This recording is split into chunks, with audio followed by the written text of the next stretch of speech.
Alright, we all know what happened. Celtics star Jason Tatum went down with a devastating injury, and after the injury, it seems like the whole entire basketball world just wrote the Celtics off. So how did they turn it all around and come back and get a resounding Game 5 victory?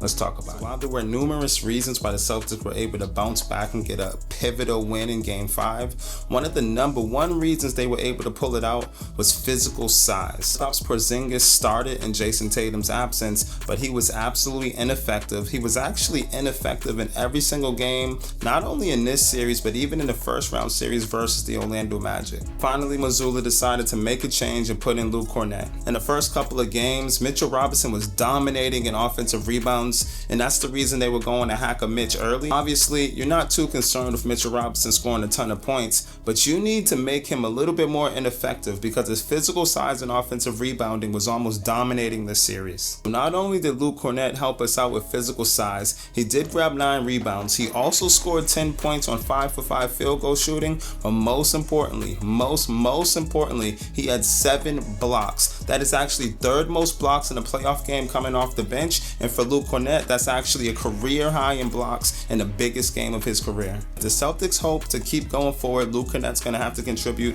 in a very similar way that he was able to contribute tonight. Another thing that everybody in the NBA world wanted to find out, how would Jaylen Brown respond with Jason Tatum going down in his newfound leadership role? Jaylen responded absolutely spectacularly. When it comes to the first couple of games, the Celtics had gone up over 14 every single game, but once they got into a little bit of trouble, they got into hero ball. Ball would stop moving, we would go into isolation. Jason Tatum and or Jaylen Brown would isolate, go for their shot, and if that shot didn't go in, no one was in position to get offensive rebounds because everyone was just standing around and watching. Tonight, it was totally different. They played Mazzulla ball, the ball was moving around the horn, we were getting it to the open person, and Jaylen Brown had an immaculate 12 assists to go with his 26 points and 8 rebounds. If you're going to pay a guy $300 million to be the second best player on your team, when the first best player on your team goes out, he better instantaneously step up, and Jaylen Brown did exactly that tonight. Last but certainly not least, Derek White.